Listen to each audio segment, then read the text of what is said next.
Hi, everybody. Mark Crowther. I'm chair of the Department of Medicine, and welcome to the first of the chair's grand rounds and the first of the medicine grand rounds for the academic 2025-2026 year. I'm joining you here from St. Joe's, and I apologize for of the three people who have their cameras on, I'm having the least interesting back. I will introduce Dr. Youssef in just 1 second. I'm just going to give people a few minutes to join because we have a number of people I can see on the list who are just jumping in. So we'll give people 1 more minute to jump in, if that's okay. I will get started. Just to introduce Dr. Haroon Youssef. Dr. Youssef is an internist who works at the Haudenosaunee Sciences and has a whole whack of interesting qualifications. But I'll give you 2 interesting qualifications. The first is that Haroon has won my award for the most interesting background, which is a real background to his Teams meetings that is not actually fake. And secondarily, Haroon single-handedly or with the help of a whole group of people set up our hospitals program for the Juravisky, which has been a huge success and which has attracted national fame. And I would say has been an unmitigated, huge and very interesting adventure for Haroon. So without anything further, Haroon, I'll introduce you and let you take it away from here. Sure. Thanks for that kind introduction, Dr. Crowther.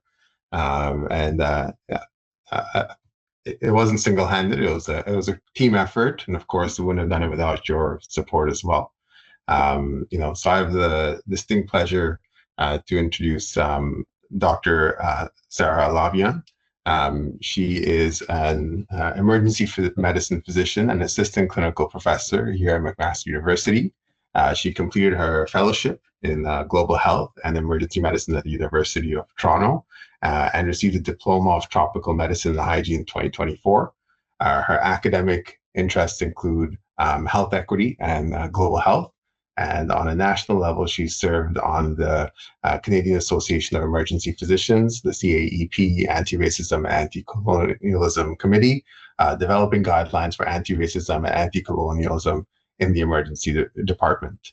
At McMaster, she is focused on developing clinical resources for interacting with patients who are incarcerated and standardizing care for sickle cell patients in the ED. Her interest in global health include knowledge translation, curriculum sharing, and capacity building in low-resource settings for the delivery of excellent emergency medicine care. So fortunate to have Dr. Alavian speak to us today. And Dr. Welsford first, I know you've presented on this topic before for the ER division, and so when Dr. Welsford connected us, I immediately thought this would be an excellent topic, and it's a great way to start the chair's grand rounds for this academic year.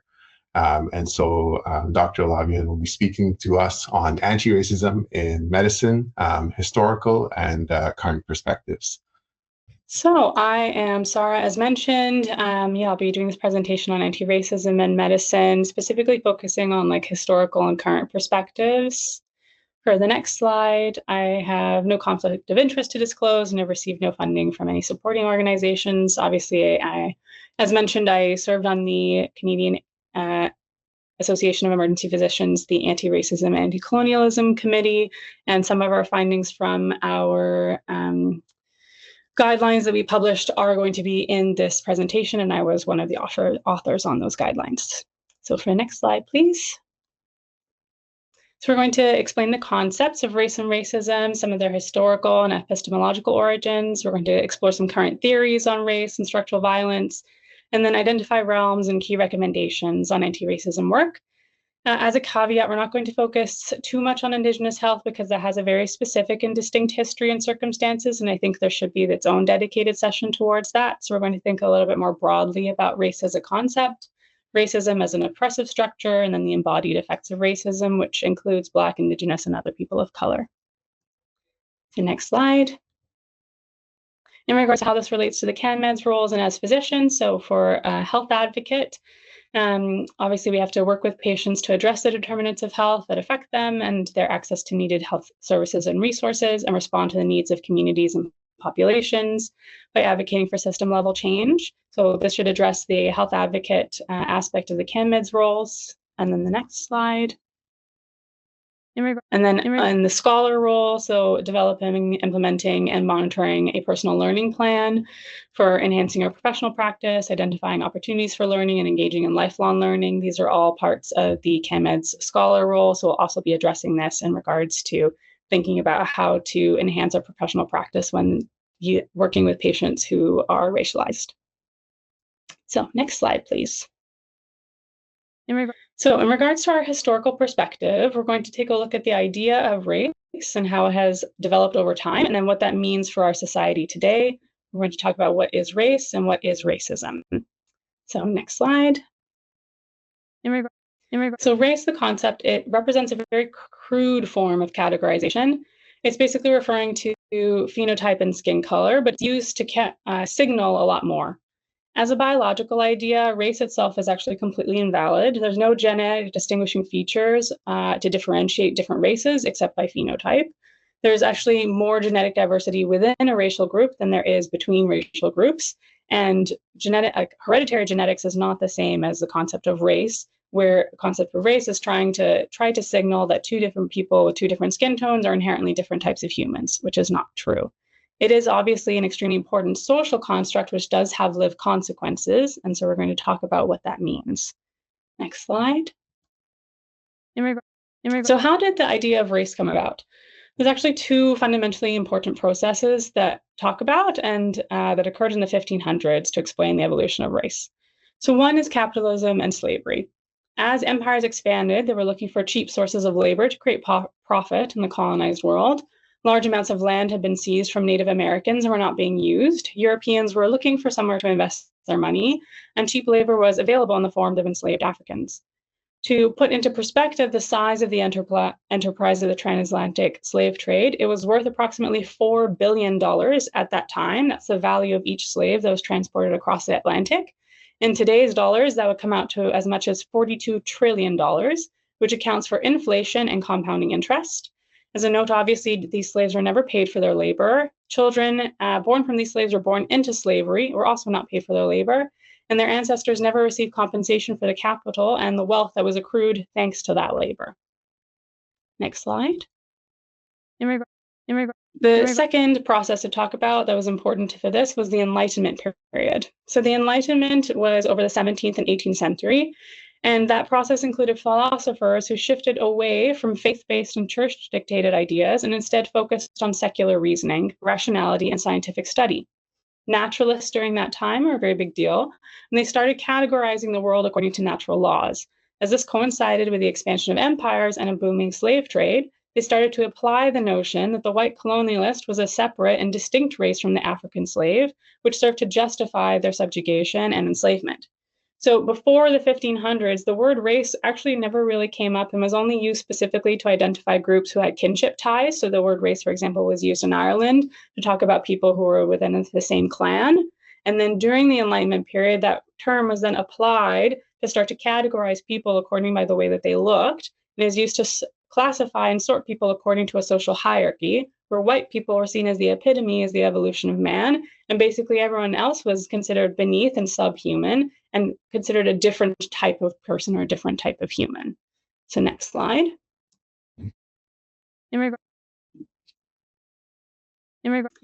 So science actually started to play a large role in the construction and the reification of race. So Carl Linnaeus was a Swedish biologist who developed a technique of the classification of plants and animals. He was actually the one who gave the modern humans the name Homo sapiens. He actually further divided Homo sapiens into Europaeus, which was people of white skin, Asiaticus, which was people of yellow skin, Americanus and Afer, based on the basis of geography and skin color. Some of the 19th century scientists, such as Harvard's Louis Agassiz, were proponents of polygenism, posited that human races were then further distinct species. So this theory was supported by pseudoscientific methods such as craniotomy or craniometry, which is the measurement of human skulls, which was supposed to prove that white people were biologically superior to Blacks. Early statistical health data was also then weaponized against Black Americans in the late 1800s, as it was used to claim that they were predisposed to disease and therefore destined for extinction, which conveniently ignored the fact that Black Americans faced such health outcomes because of their treatment at the hands of white slave owners. Next slide, please. So this is Thomas Jefferson. He said that I advance, therefore, as a suspicion only that the blacks, whether originally a distinct race or made distinct by time and circumstance, are inferior to the whites in both endowment of both the body and the mind. So Thomas Jefferson wrote this in around 1780. Let's not forget that in the Americas, which does include Canada, the Revolution and Constitution was based on the idea of the God-given right to life, liberty, and the pursuit of happiness. It was a new establishment of democracy that argued that government was only legitimate with the consent of the people that it governs. However, at the same time, the people of non-white race, so Black Americans, Black slaves, Indigenous Americans, they were not considered real people with those same rights. And it was actually indoctrinated into the evolution of both of these countries, where there was a social hierarchy that placed people of other races at the bottom. So that leads us into this idea of like, what is racism? So next slide, please. So racism as itself requires us to understand two fundamental things. So that's racial prejudice and power. Racial prejudice is a set of discriminatory or derogatory attitudes based on assumptions derived from perceptions of race and skin color. So we talked a little bit about how those assumptions came about. And then power. So power means an access to resources and social status in order to shape reality and meets one's desires. So racism itself is actually racial prejudice plus power. You can go to the next slide. And it's a system of advantage and oppression that's based on race, which privileges people who look of a certain race or look of a certain color and disadvantages those who are not. Systemic racism, so this is just a couple more kind of terms to talk about. They're usually used interchangeably. There's a couple of differences, though. Systemic racism emphasizes the involvement of whole systems, so a political system, a legal system, a healthcare system. Structural racism emphasizes the structures in place, so it's kind of like the scaffolding, so it's like a law, a policy, an institutional norm, a cultural practice that kind of builds up and surrounds and edifies systemic racism. And then the next. So we're going to talk a little bit about a brief history of slavery in Canada, because again, this is usually considered an American issue in regards to the States. However, Canada has a long history of slavery and a history of racism that we're actually going to deconstruct bit by bit. So in regards to the history of slavery in Canada, in 1709, there was an ordinance that legalized the purchase and possession of slaves in New France and further solidified the practice of enslavement. It was the first official legislation that was found of slavery in New France. And it was also reinforced by the French King Louis, who made two proclamations about slavery in 1720 and then 1745. Then in 1760, when Britain conquers New France and takes control of the colonies, so comes and conquers Canada, they have the Articles of Capitulation. So the Articles are when France surrenders to the UK, and the Articles actually included a specific clause on slavery, which stated that French inhabitants would not lose their slave property under the British regime, and reinforced enslavement as legal under the British rule.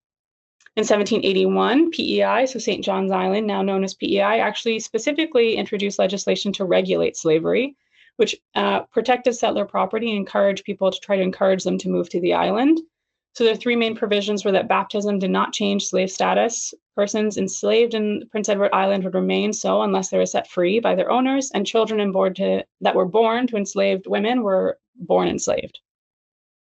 Then in 1790, the imperial statute allowed loyalists to bring in Negroes, household furniture, utensils of husbandry, or clothing duty-free. So again, reinforcing the protection of slaves as property. And then in 1793, the Act to Limit Slavery in Upper Canada was introduced. It did not abolish the practice. It actually did not emancipate a single enslaved person, and instead was placing limitations on enslavement. And so importing enslaved people became illegal at that time. And it was trying to sort of phase out slaveholding. And then in 1834, the Slavery Abolition Act was introduced, and this was only partial liberation, so it freed children under the age of 6. All others were to continue serving their former owners from 4 to 6 years as apprentices, but it did, however, confirm Canada as a free territory for enslaved African Americans. This picture, which is sorry, just 1 second, if you go back, Harun, thank you so much. This picture of Marie-Joseph Angélique is interesting to me. She was born in Portugal in 1705, and she was purchased at the age of 20 by a French Canadian who brought her to Montreal. When her owner died, the ownership of Angélique passed to his widow. At that time, Marie-Joseph actually asked for her freedom, and she was denied it. And then in 1734, she was caught trying to run away from her owner, and she was brought back to Montreal. A couple months later, in 1734, a large portion of Montreal was destroyed in a fire. So at least 46 buildings, mainly homes, burned, including a convent and a hospital. Angelique was accused of starting the fire and was arrested by police on the 11th of April. She was accused because she'd been heard threatening to burn down her master's house unless she was freed. She was eventually tortured and then hanged to death. Marie-Joseph is a story that is often told to symbolize the secret history of slavery in Canada. The burning of Montreal and her hanging actually also demonstrates the resistance that Black people played against the forms of domination. So even during that time, just because it was legal, Black people were trying to demonstrate that enslavement in itself was not right. And they can go to the next slide. A little more history about racism in Canada. So the Black Loyalists in Canada, in 1775, the British lose the state of Virginia to American revolutionaries. And so they tried to recruit Black slaves to fight for them. So Lord Dunmore promised freedom to any Black slave who fought for the British during that war. In 1779, a proclamation made it law that any Black slave who fought for the British would gain farm and freedom. During that time, approximately 10,000 enslaved people joined the British cause to help fight for their freedom. In 1783, the British lose the war, and they actually abandon a large number of their Black soldiers, many of whom were recaptured into slavery. To determine who had actually fought for the British and should win their freedom, their names and ages were written down in what was called the Book of Negroes. This is later transcribed in a fictional book called the Book of Negroes, but it's actually quite excellent. Would recommend anyone to read it. From 1783 to 85, Black Loyalists start to resettle in Nova Scotia, New Brunswick, and other places within Canada. Approximately 3,000 came as freed people. Another 1,200 came as slaves to their white loyalist owners. In Nova Scotia, they faced hostility, segregation, indentured work, and disenfranchisement. The land that was promised to Black loyalists did not come until the rest of the land was first allotted to white loyalists. They didn't receive their allotments for another 4 years after arriving in Canada. And even when they did not provide, the Crown didn't provide land titles to Black settlers. So it means that Black loyalists who settled never officially owned the land that they lived on, and without title, they could not resell their property or legally pass it down to other relatives.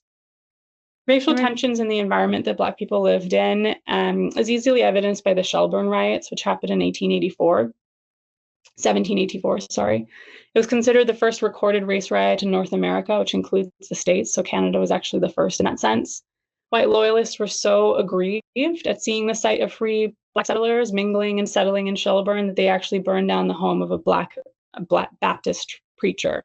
They had been upset because the preacher had been offering to baptize white people, which was an affront to the established racial hierarchy.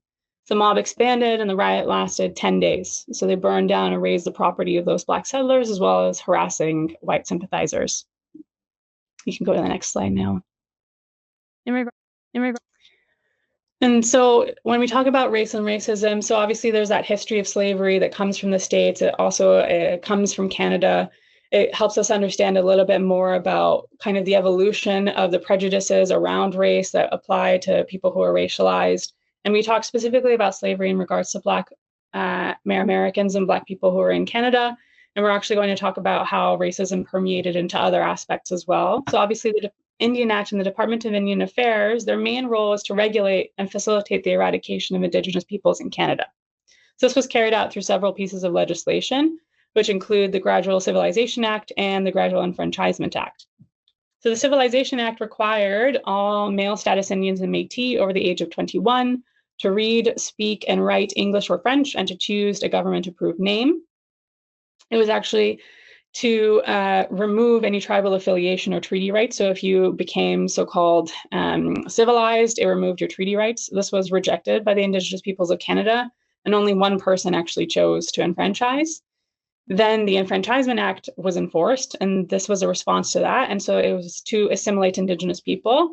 And so it erected the band council system. It restricted the powers of band councils. It regulated alcohol consumption and determined who will be eligible for band and treaty benefits. And also was the beginning of gender-based restrictions to status. So it granted the Superintendent General of Indian Affairs extreme control over status Indians. So for example, the superintendent had the power to determine who was considered of good moral character and could get certain benefits, so deciding if a widow of an enfranchised Indian lived respectably enough to keep her children in the event of a father's death. So both of these pieces of legislation were put together and amalgamated into the Indian Act of 1867, which still stands. The 1880 amendment to the Indian Act also formally disenfranchised and disempowered Indigenous women by declaring that they cease to be an Indian if any respect if they marry someone who is not Indian or non-treaty Indian. The act was then eventually, and then also 1884, there was a creation of the residential schools, which we know so much about. The act was amended in 1951 and 1985, and status Indians only actually received the right to vote in 1960, in case people were not aware. Next slide, please. In regards to the aims of the Department of Indian Affairs, so this is a quote from Duncan Campbell Scott, who was the superintendent from 1912 to 1932. So this represents, I think, very well what was the entire aim of that department. It was to eradicate Indigenous peoples and eradicate the Indian problem. So under his jurisdiction, he enforced and expanded residential schools, failed to respond to a tuberculosis epidemic, oversaw a treaty process that robbed Indigenous peoples of land and rights. And if you erase Indians, it means you erase the entire history of this country and what colonizing people owe to in their explicit treaties and legal documents towards Indigenous peoples of Canada. And he said this quote in 1920. Next slide, please. So again, racism and race in Canada also did not just apply to Indigenous and Black people. There was also lots of restrictions placed around Asian people in Canada. So Chinese immigrants originally started landing in Canada in the early 1800s with the gold rush. And they were actually then recruited specifically as laborers to build the Canadian Pacific Railway. And that was in 1880 to 1885. However, anti-Asian sentiment started growing at that time as there was not considered like the right kind of immigrant that was wanted in Canada. So the first piece of legislation that was addressing Chinese immigrants was the Chinese Immigration Act of 1885. So under that law, a $50 tax was levied on all Chinese immigrants. The tax increased to then $100 and then $500 in 1903. When this failed to completely stop the flux of Chinese immigrants, the Chinese Exclusion Act was enacted in 1924. So that virtually banned all Chinese immigration, with the exception of 4 different kinds. And every person of Chinese descent, whether they were Canadian born or naturalized, was required to register for an identity card within 12 months. And the penalty for noncompliance was imprisonment or a fine. Legislation barred them from the right to vote, the right to hold public office or to own property. It limited their employment and their housing and many other restrictions. Protests from other white workers and labor unions hampered their ability to earn a living, and burdened by paying off debts incurred by the head tax, they also earned lower wages. The act was eventually repealed in 1947, and then 1967, immigration restrictions on the basis of race were finally banned in Canada. Next slide, please. So we're just going to pause and reflect here. The reason why we went through all of this history, one was part of the objectives, obviously historical perspectives, but the legal context, I want to impress upon you how race has been built into society and into modern democratic society. So the way that we think about who is Canadian or who is a citizen, that originally starts in the Constitution, and that comes from all of this legislation. Who gets to hold land, who gets to vote, who's granted citizenship or identity. Since the foundation of modern American society, which includes Canada, it includes notions of race. And so it's built into our laws, it's built into our politics, into our environment. So don't want there to ever be a question looking at all of this history that is well described, well recorded. There's never a question that race and racism is embedded into the way that we function. So we can go to the next part, please. So we're going to talk about some theoretical frameworks, and that's to help us try to learn how to analyze and deconstruct racism in a systematic way, because obviously if this was built systematically, then we have to use systematic tools to try to understand how it functions. So next slide. So the idea of structural violence describes how social structures, which are economic, political, legal, religious, stop individuals, groups, and societies from reaching their full potential. This is a concept from Johann Galtung and liberation theologian in the 1960s, who came up with ways to describe different kinds of violence. So Johann basically states that there's 3 kinds of violence, direct being the obvious one. So, if I hurt you directly, that is direct violence. But structural and cultural violence are ones that are less obvious, but still have violent impacts. So cultural violence is an aspect of the social culture that legitimizes the use of direct or structural violence. Cultural or symbolic violence also shows itself in attitudes, prejudices, such as, sexism or Islamophobia. And all of these three types are interdependent. And in order to prevent one, we have to deal with the other ones. So an example of the relationship between cultural, structural, and direct violence would be, as an example, LGBTQ, anti-LGBTQ sentiment. So if there's a rise of cultural acceptance of anti-LGBTQ sentiment, it becomes translated into structural processes. So for example, anti-trans legislation in Florida, like the Don't Say Gay bill, book banning, trans exclusion from sports and bathrooms. And then that directly correlates to an increase in anti-LGBTQ hate crimes. So you can see how these all work together. And then I think this is a helpful image of like thinking about this iceberg.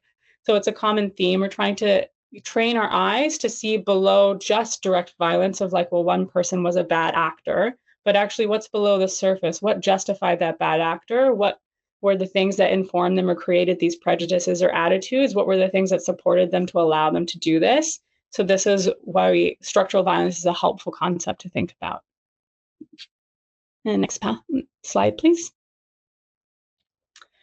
So this is a very busy slide. I'm just going to talk broadly about the eco-social theory. So this is another framework that is being used by theorists and by scientists to kind of look at the pathway of embodiment at different levels.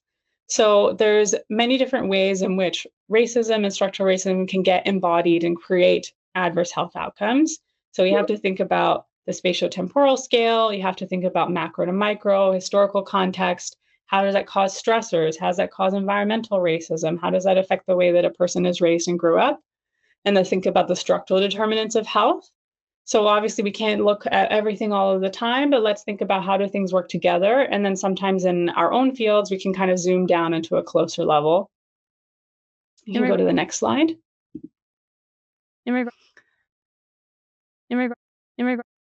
Oh, sorry, the next slide, please. Thank you so much. Okay, perfect. So there's growing evidence that structural racism in particular contributes to poor health outcomes. And then rather focusing on purely interpersonal racism or perceived mistreatment, we can now see markers that are being developed to help quantify structural racism and its impact on health.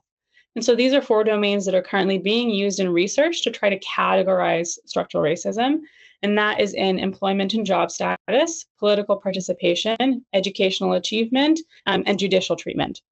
So each of these sectors or kind of factors that participate together in structural racism has different things that you can look at within it to kind of use as a marker of how much structural racism is actually occurring. So as an example, when thinking about employment and job status, there's different things that we can look at. So we can look at discrimination in hiring. We can look at wage gaps within sectors. We can talk about the glass ceiling effect. So how much are people actually being able to advance within their field? If we look at political participation, who's voting, who's getting voter restricted, what is gerrymandering? As an example here in Canada, so in the general meeting for Toronto's District of School Board, they noted in 2016, out of all of the students that were suspended, 36.8% were Black. And while Black students actually only make up 11% of the student population. So they're more likely to be suspended compared to other students. And then a report that was issued in 2017 to 2018, it was noted that Black students were disproportionately high in the number of suspensions and expulsions compared to white students. Then also when you think about the criminal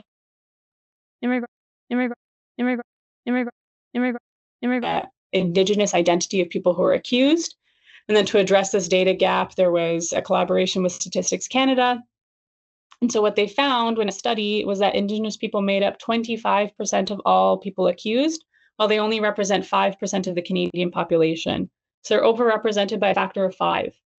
And then between 2005 and 2015, compared to the white people accused, they were on average more likely to be found guilty, less likely to be acquitted, more likely to encounter a stay of proceedings, and less likely to encounter a withdrawal or dismissal of their charges. And once found guilty, they were actually more likely to receive a serious sentence rather than a probation. So there are ways for us to kind of break down structural racism and kind of focus, okay, what are some of the factors or features to help us mark this and categorize it and track it over time? We can go to the next slide. So there is lots of research and evidence being put out now on how structural racism gets embodied into different health outcomes.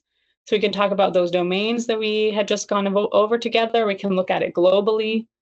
This is just like a sample of maybe like the first page if you do a search on different studies that have been trying to help categorize this. So thinking globally, there was one study in the ones that I picked out here that showed that Black people living in states with higher levels of structural racism were more likely to self-report an MI in the previous year compared to states with lower levels of structural racism. Meanwhile, for white people, there was no association, or it was protected. So actually, they were less likely to report an MI in those states. And there was actually another study that used those same measures of structural racism and found a positive association between structural racism and the odds of a small gestational birth. So a Black woman having a baby that was small for gestational age. So there's lots of ways that we can sort of look at, okay, what are the features of structural racism that are existing in society? And then in that same society, is that then creating differential health outcomes? And the answer is yes. You can go to the next slide. I'm just going to briefly talk about intersectionality. So the framework was actually first described by Dr. Camille Crenshaw, who is a lawyer and a critical race theorist. And she used this framework to identify how, actually at first she was saying how anti-racism work and feminist theory work actually didn't completely capture the experiences of Black women. And so she then came up with the idea of intersectionality to create a contextual framework to examine how systems of oppression intertwine and work synergistically to create very specific experiences and then opportunities as well for people of different races. And you can go to the next slide. So this is from her TED Talk. We don't have to watch the video, but I think it's an excellent TED Talk. If you're interested in learning a little bit more, she's a wonderful speaker. You can go to the next slide.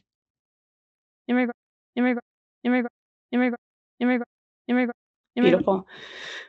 So I'm sure a lot of you have heard about Code Red. It was this joint investigation through McMaster and The Spectator. It was initially published in 2012. They did a follow-up in 2022, so 10 years later. And they used geographic information systems, so GIS, and census data with hospital data to map various outcomes across the city. And so highest average age of death, if you look at where that census tract is, it's up on the mountain. It's a very nice tract in green. And then the lowest average age of death was 65, and that census tract is actually right next to the Hamilton General Hospital. The difference between these average age of death is 20 years. So age of 86 versus 65, so over 20 years. That's pretty remarkable. It actually only takes 13 minutes to drive from one to the other if you use one of the highways like the Link. I practiced it. I did that drive just to see how long it would take. So a drive of 13 minutes, if you're living in one of those areas, changes your life expectancy by 20 years. You can go to the next slide. Then when you look at the second map, this is the percentage of ER visits with patients without a family doctor. So again, those who had a family doctor, they're in the green census tracts, and those are again on the mountain, and those in the red are the ones directly surrounding the Hamilton General Hospital. And these are, again, the folks who are more likely to have an earlier death. And then we'll go to the next slide. And this is from Statistics Canada, and this is a map of those who identify with a visible minority group in the city of Hamilton. The map is not completely in like the same rotation compared to the previous ones, but if you actually overlap them, they correlate fairly well. So those with the highest percentage of identifying as a visible minority, they're in these like dark red tracts, and those are surrounding, again, the Hamilton General, and they're in the census tracts that are more associated with earlier age of death. You can go to the next slide. So in Hamilton, in 2019, it was considered the hate crime capital of Canada. So Statistics Canada published a report showing the rate of hate crimes reported to the police in Hamilton. And in 2018, that was 17.1 out of 100,000. That was a 97 incidents of hate crimes that were reported to the police. The national rate at that time was 4.9. In Toronto, it was only 6.4. So 17 compared to 4.9 is pretty impressive. Quebec City was in the second highest. And then here you can see that this is from the Hamilton Anti-Racism Resource Center. They did a survey, and they said that 82% of the people who responded to the survey stated that racism was an issue in the city of Hamilton, and 79% stated that they personally experienced and or witnessed racism or racism-related issues in the past year. We can go to the next slide. And so this statistic, this is from a survey that we did. This is from the same guidelines that the Canadian Association of Emergency Physicians put out. So we actually did an initial scoping survey to assess the issue of race and colonialism in emergency medicine. So we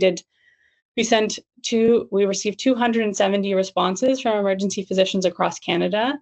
Of those respondents, those who identified as BIPOC, so Black, Indigenous, or a person of color, 84% of them stated that they had experienced discrimination due to their race within their professional role.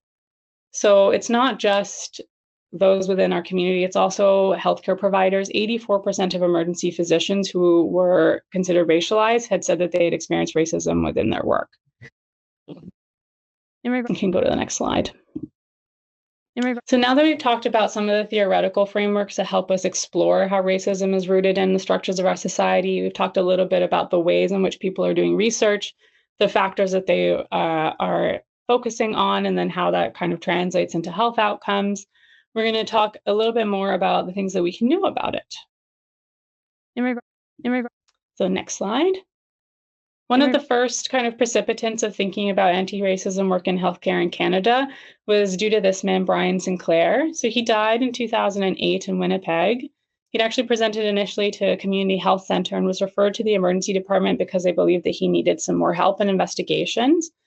He was left in the waiting room for 34 hours, and by the time it was discovered that he was dead, rigor mortis had already set in. The words that were used to describe him were that I thought he was here to watch TV. It was also interesting to note that the patient was a doubly amputee, so disability was a factor affecting his death. His mother was a residential school survivor. He had previously struggled with substance use as well. There was an inquiry into his death, which then launched a guideline that was published. You can go to the next slide. And so it was the Brian Sinclair Working Group, and they published this document called Out of Sight. And they had recommendations from this that were regarding federal policy change, provincial change, union and professional change, and medical education. So these were the realms that they had identified for changes within healthcare, or that affect healthcare. And so for the policy one, they urged the federal government to implement a national, overarching, explicit anti-racist policy to be adopted at all levels of healthcare in Canada. In regards to the union and professional change, they asked unions and nursing and medical professional organizations to issue clear and unequivocal position of zero tolerance for racism in the workplace, and to implement mechanisms to eliminate and reduce the harms of racism at multiple levels. And then in regards to medical education, they asked all professional schools to adopt anti-racism curriculum, share best practices, and an emphasis on cultural safety for First Nations, Métis, and Inuit communities. Can you go to the next slide? Oh, sorry, I think we missed one just before. Yes, thank you. So this is Joyce Echaquan. She is also a patient that had passed away. This was in 2020 in Quebec. She had a history of rheumatic heart disease and she died of pulmonary edema. She had been labeled as a drug user. Restraints had been applied to her multiple times during her stay. And she actually broadcast on Facebook Live a video while she was in the hospital where it captured nurses being derogatory towards her, making reference to her race and the fact that she had multiple children. An inquiry was also launched after her death, and there was a coroner's report that had some recommendations as well. You can take a look at that at the next slide. I would recommend reading the report itself. It's excellent. It's really excellent work. It's also very disturbing to read in terms of the healthcare that this person received. And one of the conclusions from a direct quote was that racism and prejudice that Mrs. Echaquan faced was certainly a contributing factor to her death. So one of their recommendations at a provincial level was to acknowledge the existence of systemic racism and commit to eliminating it. And then for the regional health authority, ensure that there was effective integration between the Indigenous communities and the healthcare providers, and set up training and activities for inclusion of Indigenous culture within that community as well. I can go to the next slide. Oh, yes. This was one of the responses to the coroner's report. Basically, this is the premier of Quebec at that time. I believe he's still a premier. And he seemed to completely reject the findings of the report, which I found very interesting. You can go to the next slide. And this is a case actually that happened here in Hamilton. I'm not sure if folks are aware, but this is Joseph Haudenosaunee. He died in 2017. I was in medical school at the time here in Hamilton. This is a young man who was attempting to help an older gentleman who was being accosted outside of his mosque that night. Joseph was shot at the time and paramedics were called. The paramedics were witnessed of accusing him, saying that his injuries were worse. It took them about 30 minutes to transport him to the hospital, and they initially took him to St. Joseph's instead of the trauma center. And the patient died because of his injuries due to the gunshot wound. And then last year, the paramedics were actually found guilty of not providing the necessaries of life for this young man. So you can go to the next slide. Oh, you can go to the next slide after this. This was just for emergency physician. Thank you. So for our CAPE recommendations, I took a look through these and tried to apply them broadly to medicine in general. And there are 4 different fields that we had taken a look at. So patient care, hospital and departmental change, physician advancement, and medical education. So one way to approach anti-racism work in your personal journey is to think about how you can contribute to each domain. So if you're an educator, how can you participate in medical education in an anti-racist way? Are you interested in departmental change and QI? Are you interested in direct patient care? So these are all things that, we all have our own interests as healthcare providers and people who are working in academic centers. And then you can think about, well, what can I bring from this lens into my own work that's already existing? You don't have to start from the beginning. You can go to the next slide. Perfect. Yeah. So patient care. So adapting strategies to mitigate the impact of racism and colonialism in healthcare, providing care in the patient's preferred language, using a trauma-informed approach, recognizing around the involvement of security and restraints and how that might have a disproportionate impact on racialized patients. So there's many ways just in direct patient care. How can you think about what might be affecting this patient, including in your analysis of the patient case? What are the systemic factors? What are the social determinants of health that are impacting the patient? And how can you try to mitigate those? For example, I had a patient who was a young Black man that was accompanied by police and had been in an altercation. He had a split lip. He was refusing any freezing to repair his lip and was refusing sutures. And my staff at the time actually got fairly frustrated and ended up saying, the patient can be discharged to jail. I actually stayed back just to have a chat with him for another 2 minutes, just because I was curious. And the patient stated that he had a phobia of needles because he had been stabbed previously. And so that's why he was refusing local freezing, but he would be perfectly fine with Let Gel or Dermabond to fix the laceration. And so it took me approximately 3 minutes to ask 2 more questions that explained what this patient's presentation was, what were the factors that were affecting him, and then how could we provide appropriate care for them. You can go to the next slide. From a hospital and departmental level, so incorporating reconciliation and health equity in all the department undertakings. So, for example, are you interested in advocating for a patient navigator? Navigator systems have been demonstrated to reduce adverse outcomes, increase patient compliance, increase trust in physicians in the healthcare system. If you're interested in data and research, maybe you want to support the Black Health Equity Working Group to collect race-based data in hospitals to get better understanding of how racism is operating within Canadian institutions. Maybe you want to learn more about data sovereignty for marginalized patients, so making sure that data that is extracted from marginalized communities are that.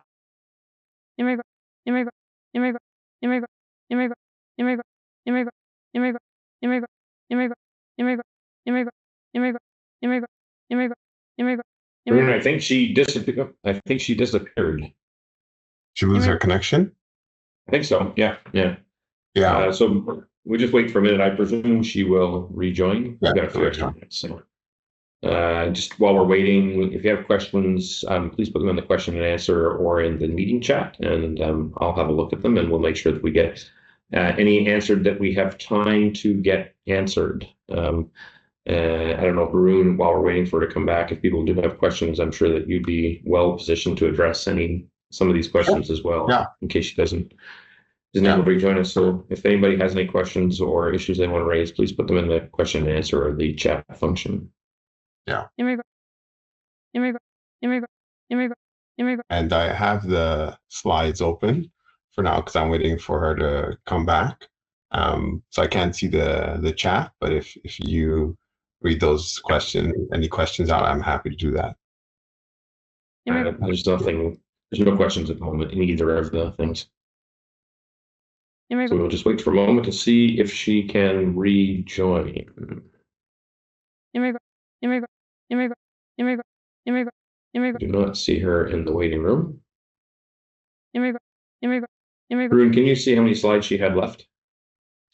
Just 4 slides. Okay.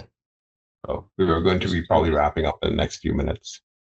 Yep, we'll just give her a minute or two to rejoin. In fact, she hasn't suggested to me that it might have been a hard failure of her internet connection. Yeah. Let's see people.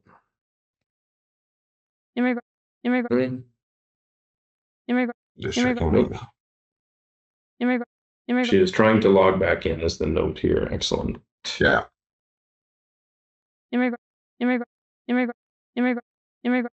Oh, I'm back. Did it work? Yeah. It worked. Oh, You are back. Oh, great. A couple minutes left. Okay, good. Yeah. I feel like we go through these slides quickly just so we have some time for questions as well. Yeah. There's only, I think, 3 or 4 more slides. 3 more, yeah. Yeah. Okay. So yeah, and then the next slide. Perfect. All right. So yeah, physician advancement. So I personally wouldn't be here without the support and mentorship of many wonderful people. So if this is something that you're interested in, consider supporting mentorship programs within your own area, Indigenous offices within your own hospitals or universities. As an aside, if you weren't aware, in 1918, there was a motion to ban Black students from the School of Medicine at Queen's.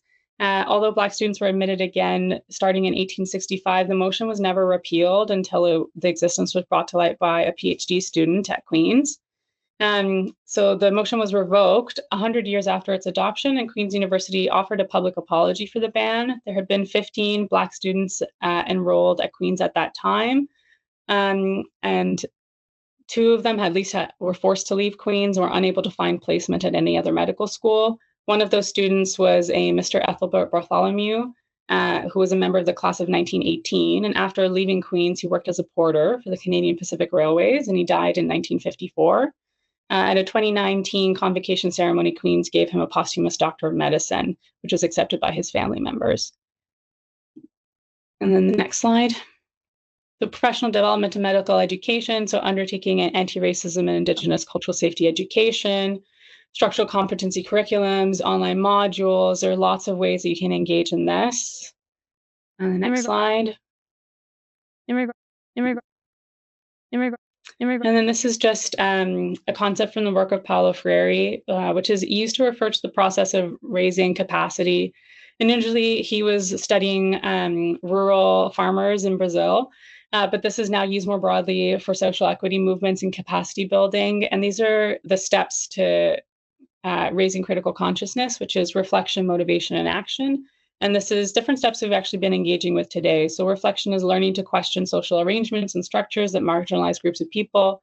Motivation is increasing your own perceived capacity to address injustice, thinking they're actually able to make a change. And action is engaging individually or collectively to change perceived injustice. And then the next slide. So just for your own reflection, how would you engage in critical reflection about personal biases and social structures? So there's lots of books, there's media, there's modules. I have a list of suggested resources. I don't know if it's in this version that I sent you, Haroon, or not, and I can always share that when we share the slides. So there's like the Toronto Academic Health Science Network, which has an anti-Black racism e-learning module. UBC has a reconciliation through Indigenous education module that's free. You can pay $50 to get a certificate. There's different modules around reconciliation through like ICS, there's books. So there's lots of ways for you to individually sort of raise your awareness of these issues. And then, like I mentioned, thinking about the 4 different fields and know which one is the one that you're already doing work in, and then how can you bring that into your work. Okay, I think that's it. Thank you.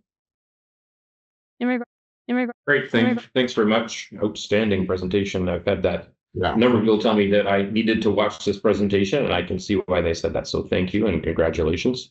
We don't currently have any questions in the question and answer or chat, and I will continue to monitor those. I don't know, Varun, if you wanted to address. Oh, here we are. What are some practical steps frontline workers can take to identify and disrupt structural racism, especially when policies or systems feel beyond our control?